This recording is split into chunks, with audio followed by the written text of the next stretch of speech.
Meus queridos, hoje eu vou entrevistar um dos maiores tenores do Brasil. É César Camargo. E nós vamos dar uma volta ao mundo contando um pouco da sua experiência internacional. Até já!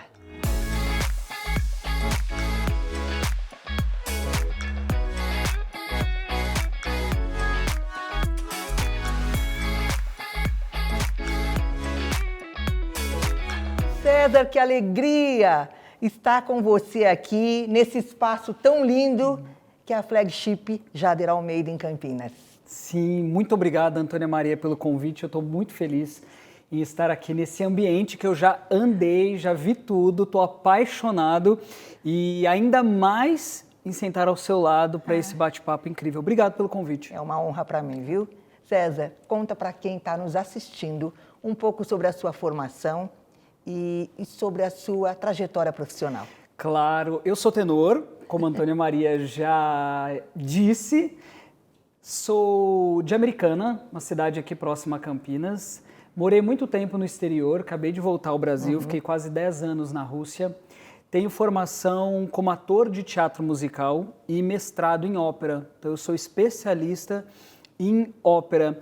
E voltei agora para o Brasil, num momento muito importante da minha carreira, da minha formação e da minha vida, para trazer a música clássica. Então, toda a bagagem que eu adquiri com todos esses anos na Rússia, com a minha carreira internacional, eu voltei ao Brasil para desenvolver esse trabalho aqui, conscientizar as pessoas como apreciar a ópera e levar a ópera aos 4 cantos desse país, às escolas. Eu tenho alguns projetos em escolas para explicar sobre a música clássica. Que maravilha! Então, está sendo uma missão, Antônia Maria. Acredito. Uma missão. Porque só assim, acho que as pessoas compreendendo essa nova geração, entendendo o que é ópera, vão conseguir dar valor para aquilo que nunca deveria ter perdido o seu valor. Com certeza. Como é que é a história, a trajetória de ópera? Antigamente, no passado, ela estava em grande ascensão. Muito presente. É muito bom a gente falar sobre isso, porque na Europa, por exemplo, a música clássica é a música popular. Na Rússia, por exemplo, durante 3 anos consecutivos, o The Voice Rússia foi ganho por 3 cantores de ópera. Não acredito. E aqui no país a gente raramente vê cantores de ópera nesses concursos de calouros ou de cantores profissionais. Então, quando a gente fala sobre música popular na Áustria, por exemplo, nós estamos falando de música clássica. E popular por quê? Caiu no gosto das pessoas, no gosto popular. Aqui no Brasil, nós somos um país de um gosto musical muito vasto. Nós temos vários estilos musicais. E é importante falar também da música clássica. Eu costumo dizer o seguinte, Antônia Maria, que no Brasil a música clássica não é tão popular quanto deveria ser por conta até da mídia, porque a gente não escuta música clássica na rádio, a gente não vê música clássica na TV, é muito raro. E salvo canais que nós temos, o Canal Cultura, TV Cultura, por exemplo, e a Rádio Cultura, que fala sobre música clássica. Mas é muito pouco comparado a tantos outros meios de comunicação que nós temos no país, que pouco mostra a vida de um compositor, a trajetória de um compositor, por que é que ele fez aquilo. E acredite, Verdi mudou conceitos, por exemplo, na Itália, enquanto escreveu óperas. Então, é um movimento para o país, para a nação. E nós temos grandes compositores de música clássica no país que são desconhecidos, porque não temos espaço para falar sobre isso. O que é uma pena. Uma pena. Quem sabe agora com a sua volta ao nosso país. É o que eu quero. É um trabalho de formiguinha, sim, a gente sabe. Sim. Mas nós vamos ter o público certo, no momento certo, para valorizar tudo aquilo que merece ser valorizado. Exatamente, não é? exatamente. É um trabalho com essa nova geração. É importante falarmos com a nova geração sobre política, meio ambiente, sustentabilidade é muito importante, mas também apresentar. Acredito o seguinte, Antônia Maria, não é nem doutrinar a nova geração, é disponibilizar à nova geração a possibilidade de conhecer um novo estilo musical, que é a música erudita. Falando de compositores nossos, brasileiros e campineiros, você recebeu uma premiação de Carlos Gomes. Exato. Pode nos contar um pouquinho? Claro, claro. Nós temos um compositor conhecido internacionalmente. Inclusive, quando eu cheguei na Rússia, eu fui para a Rússia, a gente já fala sobre isso. Aliás, né? eu gostaria muito que você falasse sobre a Rússia, se você claro, puder nos contar. Claro, claro. Lá na Rússia, eu já ouvia falar sobre o Carlos Gomes, porque eles pediam para eu cantar Carlos Gomes lá.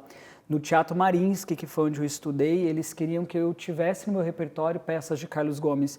E nós temos um concurso muito respeitado no nosso país, que é feito pela ABAL, Associação Brasileira dos Artistas Líricos. Acho que é isso. É isso mesmo. É isso, né?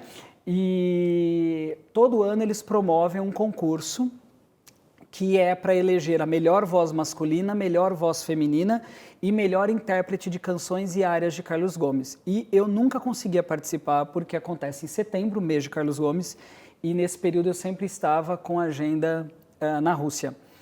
E ano passado, por conta da pandemia, eu estava no Brasil e fizeram um concurso e era online, você poderia gravar de onde estivesse e mandar. Então eu decidi que dessa vez eu participaria. E os outros não foram online porque não foram. estávamos na pandemia. Eu acredito que 2020 tenha sido online também, desconfio. Então eu participei, foram 3 eliminatórias e ganhei com melhor voz masculina e também com o melhor intérprete de Carlos Gomes. Obrigado. Fiquei muito feliz porque foi um momento em que eu pude me aprofundar nas obras de Carlos Gomes e realmente me encontrei nesse compositor. O meu amigo Chiquinho Costa, que é um pianista muito respeitado aqui, sempre me falou: César, cante Carlos Gomes que vai ficar muito bom na sua voz.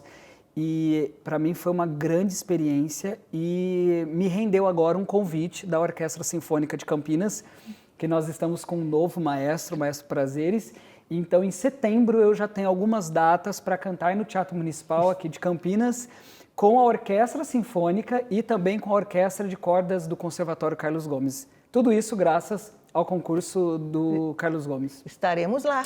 Eu vou esperar vocês. Se Deus quiser. Eu e todo mundo que está nos assistindo. Quero vê-los lá. César, um pouquinho sobre a Rússia. Claro. Como você foi parar lá? Preciso até fazer uma pausa para tomar uma água para voltar a toda essa história. Tem 11 anos que eu fui para a Rússia e se eu voltar um pouquinho mais, com 17 anos eu participei de um programa de TV, que é o programa do Raul Gil. Sim. Que é tão conhecido e para calouros, já há mais de 50 anos tem o programa do Raul Gil. E com 17 anos eu ganhei o programa do Raul. O que você cantou? Curiosidade. Olha, eu vou falar pela primeira vez numa entrevista que eu nunca falei sobre isso, mas quando eu cheguei no programa do Raul Gil, gostariam que eu cantasse aquilo que todo mundo está acostumado de ouvir um tenor, um cantor lírico fazer, que é o Sole Mio, Torna Soriento e tal. Mas não era o estilo que eu decidi para mim. Eu queria imprimir um novo estilo, que é chamado de crossover, é quando você pega uma música popular e canta em ópera. Por exemplo, a música do Titanic. Sim. É muito conhecida a música do Titanic, mas tem versões com voz operística. E então eu decidi que esse seria o estilo que eu levaria ao programa do Raul Gil. Inclusive, eu recebi até alguns e-mails dizendo: olha, mas você precisa mudar o seu estilo, porque o que as pessoas querem ver na TV é o cantor tradicional. E eu bati o pé com 17 anos. Bati o pé e falei: não, eu quero pela minha verdade, pelo meu novo projeto, por quem eu sou. Cantei esse estilo musical, então eu cantei Caruso. Que lindo. Cantei Granada. Lindo, mais lindo ainda. Cantei Melodrama, que é uma peça muito conhecida na voz do Bocelli. Canto della Terra, que também é famosa na voz do Bocelli. E ganhei o concurso. E meus vídeos se espalharam pelo mundo, porque foi num período que o Facebook ficou conhecido aqui no Brasil, estava bem popular, e começaram a postar os meus vídeos cantando no programa do Raul Gil. Então já tinha passado 5 anos que eu havia ganho o programa do Raul, e meu vídeo foi visto na Rússia. Algo que eu nunca imaginava. Eu nunca imaginei: quero ir para a Rússia, vou estudar na Rússia. Não, eu tinha o desejo de de viver fora do país para ter uma experiência tanto de vida quanto musical. Então eu imaginava, e pode até parecer clichê, mas você imaginava ir para a Itália? Não, também não imaginava ir para a Itália. Se eu pudesse escolher, eu teria ido para a Espanha, por exemplo, porque é muito o meu... Veio uma palavra russa na minha mente agora, caráter, é muito da minha característica, de persona mesmo, a música espanhola, eu gosto muito. Então, se eu tivesse escolhido lá atrás, provavelmente eu teria ido para a Espanha. Mas acredito que na vida nós somos escolhidos para projetos. E viram meu vídeo cantando do programa do Raul Gil, no Teatro Mariinsky, que é um dos maiores teatros de ópera do mundo, fica em São Petersburgo. E o diretor da Academia de Jovens Cantores do Teatro entrou em contato comigo, me convidando para fazer uma audição. Na época, Antônia Maria, eu estudava Direito, porque eu tinha essa vertente da internacionalidade, de outras línguas, eu gostava muito. Então, eu tinha comigo que eu queria fazer Direito para me especializar em Direito Internacional e, eventualmente, ser diplomata. E por quê? Agora eu faço até um parênteses aqui, porque eu fui criado numa sociedade que dizia que no meu país música clássica não poderia ser uma profissão, que eu deveria ter uma outra profissão e deixar a música como um hobby. E isso é um mito, é uma mentira. E eu sou a prova viva disso, que eu vivo da música. Então, além de ter prazer, eu posso profissionalmente cantar. Então tem muito espaço, tem boas oportunidades, tem grandes escolas para se formar um artista lírico, um cantor, um instrumentista, enfim. Mas eu tinha essa cabeça. E sabe que me marcou muito? Porque a minha ida para a Rússia foi muito repentina. Com 17 anos? Eu estava com 22. Ah, tá. E aí, isso. E eu tive menos de um mês para me preparar para ir para a Rússia. Então, eu não aprendi russo, eu não sabia absolutamente nada do que ia acontecer na minha vida. Foi um grupo de mulheres, sou apaixonado por mulheres, são geniais, assim. Então, um grupo de mulheres que se uniram. Então, eu tenho uma madrinha em Israel, que se tornou minha madrinha, ligou para uma amiga em Moscou, que ligou para uma amiga em São Petersburgo e arrumaram casa para eu ficar. Então, eu embarquei em menos de um mês e fui para a Rússia para fazer a tal da audição. Fiz a audição, passei e fiquei lá quase 10 anos. Que maravilha. Pois é, pois é. Ficou onde? Em São Petersburgo. Durante 6 anos, estudando. Durante 6 anos eu trabalhei como solista da Academia dos Jovens Cantores do Teatro Mariinsky. Então eu viajava à Rússia cantando pelo Teatro Mariinsky.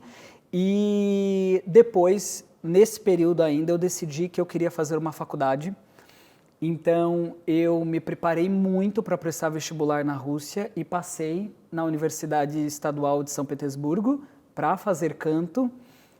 E você fala russo já? Falo russo fluente, falo. Mas para fazer esse exame eu já tinha que ter um russo bom, porque eu fiz uma prova normal, eu fiz um vestibular mesmo. Foram 5 fases, 5 etapas para poder entrar na universidade. Então eu fui o primeiro brasileiro a entrar nessa instituição. Gosto de enfatizar isso para dizer que é possível. Claro. Que é muito possível. E só teve algo, Antônia Maria, que tornou tudo isso possível: dedicação. Eu gosto de falar sobre isso, porque eu sou uma pessoa que vive em alta performance. O cantor lírico, o cantor de ópera, é considerado um cantor de alta performance. É até um paralelo, por exemplo, a um jogador de futebol, que é um atleta em alta performance. Então, nós temos que estar com o físico muito preparado, vocalmente muito preparado, mentalmente muito preparado.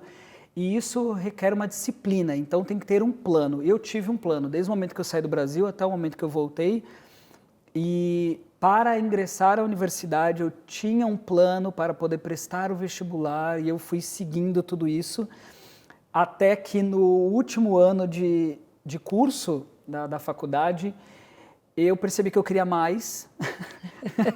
Último. Queria mais, e aí descobri uma outra instituição, Ergici, que é a instituição mais antiga, a instituição de artes cênicas mais antiga da Rússia. Tem quase 250 anos ou um pouco mais. e eu decidi pedir transferência para essa universidade no último ano. E sabe, Antônia Maria, aconteceu algo bem peculiar nesse processo de transferência, porque eu pedi para sair da universidade onde eu estava, então eu tirei todos os meus documentos e entreguei na outra universidade. Então, conclusão, eu já não estava matriculado em lugar algum. Eu estava esperando essa universidade e vim para o Brasil a trabalho. Voltei à Rússia, crente de que tudo estava perfeito, de que eu voltaria a estudar, dar continuidade nos meus estudos. E a coordenadora do meu curso disse o seguinte: olha, a comissão não queria aceitar a sua transferência. Por quê? E eu disse, por quê? Porque a grade curricular não batia. Porque essa nova universidade para onde eu fui tinha um curso sanduíche com mestrado. E eu estava na graduação, então faltaria muitas, tinha muita matéria faltando. E eu fiquei desesperado, porque Claro. imaginei, voltei para a Rússia e agora não estou matriculado em lugar algum, o que é que eu vou fazer? Mas ela teve uma solução. Ela disse que assumiu a responsabilidade de que eu faria todas as matérias que não tinha na grade curricular.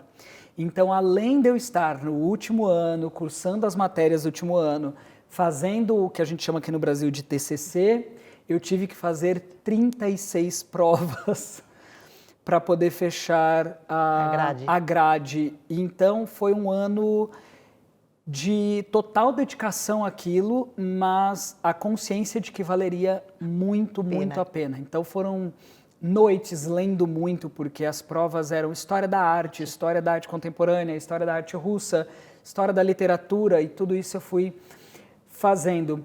E eu quero só fazer um adendo aqui, Antônia Maria, para enfatizar também a questão de se dedicar a algo. Eu dou palestras em escolas públicas na nossa região falando sobre isso. Antes, até por conta da sociedade que a gente vive, eu não gostava de falar sobre as minhas experiências, porque dá a impressão que ter momentos de vitória, ou vamos usar a palavra sucesso, pode parecer um pouco prepotente, mas eu entendi que por trás disso tinha uma história de dedicação, que na verdade alcançar algo é só o resultado se eu farei aquele processo bem ou não. Na Rússia, eles têm um sistema de diploma vermelho, não é conhecido no nosso país, que durante todo o curso da faculdade, então 4, 5, 6 anos, se você tirar 75% de notas 10 e você pode tirar 25% de notas 9 e o seu exame final, o seu TCC, você tem que tirar 10.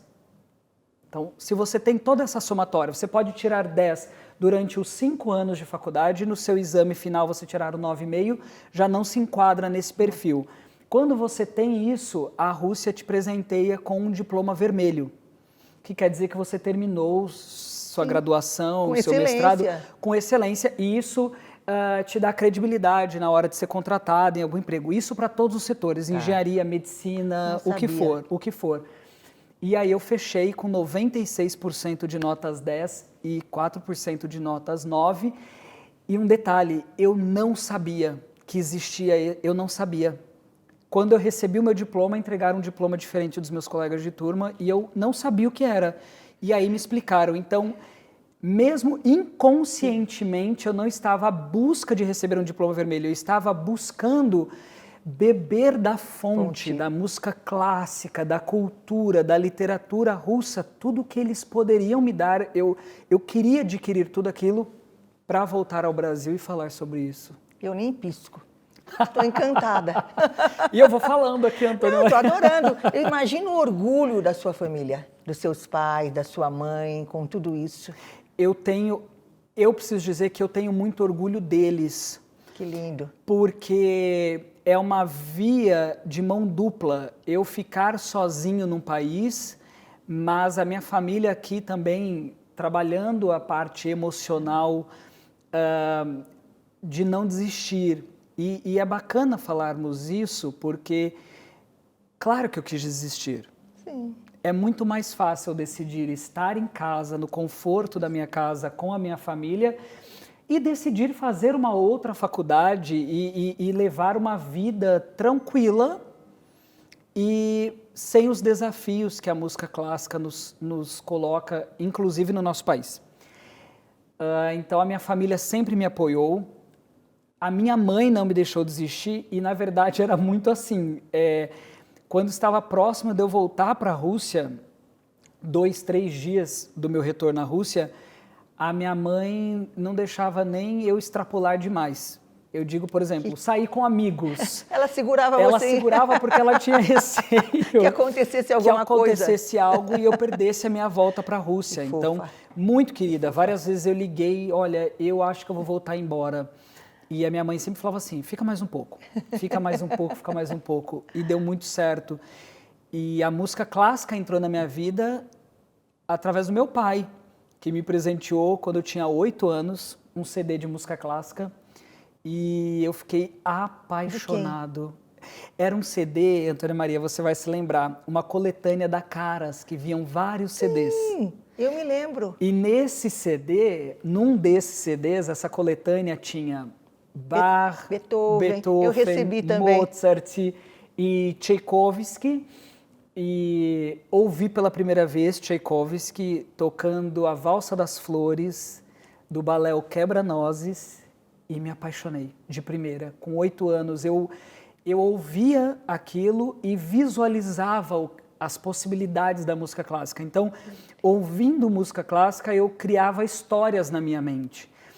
E uma coisa muito peculiar até é que eu conseguia ouvir os instrumentos separadamente, qual a conversa dos instrumentos. Eu acredito que eu já estava predestinado à música clássica, porque ninguém se torna um cantor lírico, né?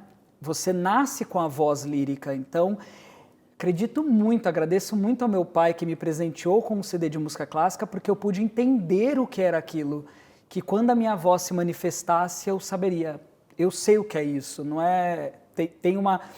Tem uma profissão para isso, eu posso cantar, existe um mercado, existem escolas para eu me desenvolver, então já foi essa preparação. Eu acordava cedo aos domingos, muito cedo, para assistir às 8 da manhã um programa na TV Senado chamado Quem Tem Medo da Música Clássica, apresentado pelo saudoso Arthur da Távola, um gênio, um historiador, e ele mostrava gravações de orquestras e ia parando a gravação e explicando. Agora vocês vão ouvir um fagote, agora o cello sola, a conversa dos instrumentos.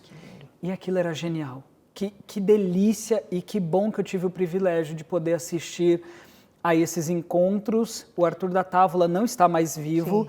E desconheço até no nosso país se tem, se há, eu peço até desculpas, mas eu desconheço se tem na TV aberta algum programa parecido. Não, eu também não sei, mas isso me ajudou muito a conhecer que a música clássica conta uma história. Quem sabe você vai realizar esse momento do Arthur num momento nosso agora. Seria muito prazeroso, eu ficaria honrado mesmo. César, um momento especial na sua vida, uma apresentação especial, algo que te marcou muito? Olha, se eu tivesse que escolher um momento muito especial, olha, é difícil. Foram vários momentos especiais, eu tive vários, mas eu acho que ganhar o programa do Raul Gil. Que foi o Se eu tivesse que escolher, eu já cantei no Palácio do Kremlin, eu cantei no Teatro Mariinsky, que era um sonho também.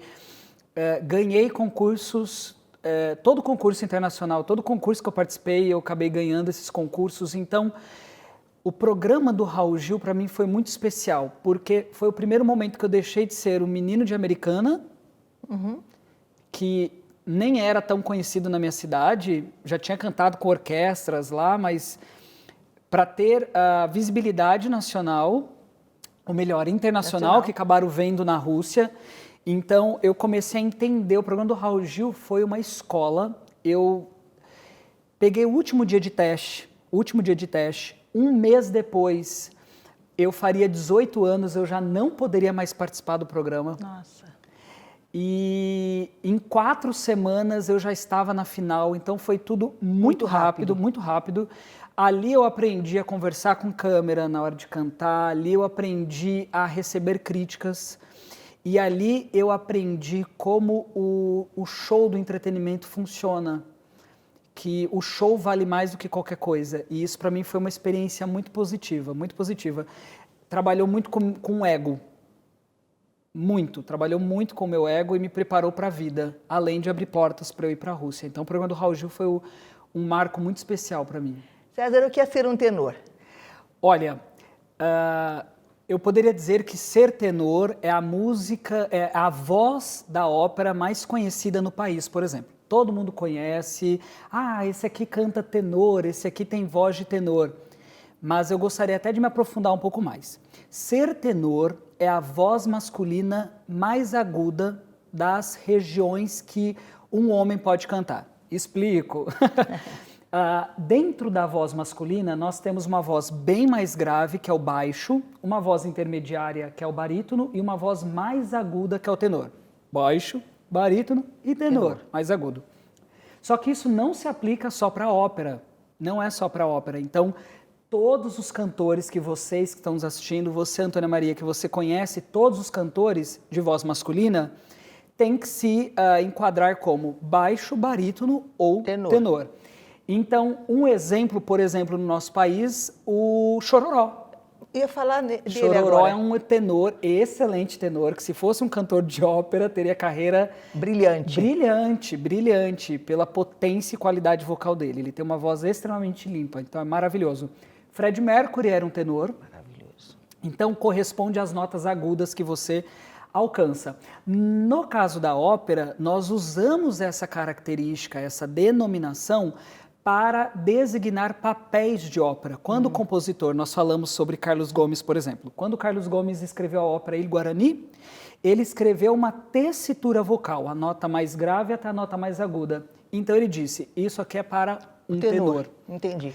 E eu tenho grandes referências de tenores na minha vida. Um que é muito famoso, que todo mundo conhece, que é o Pavarotti.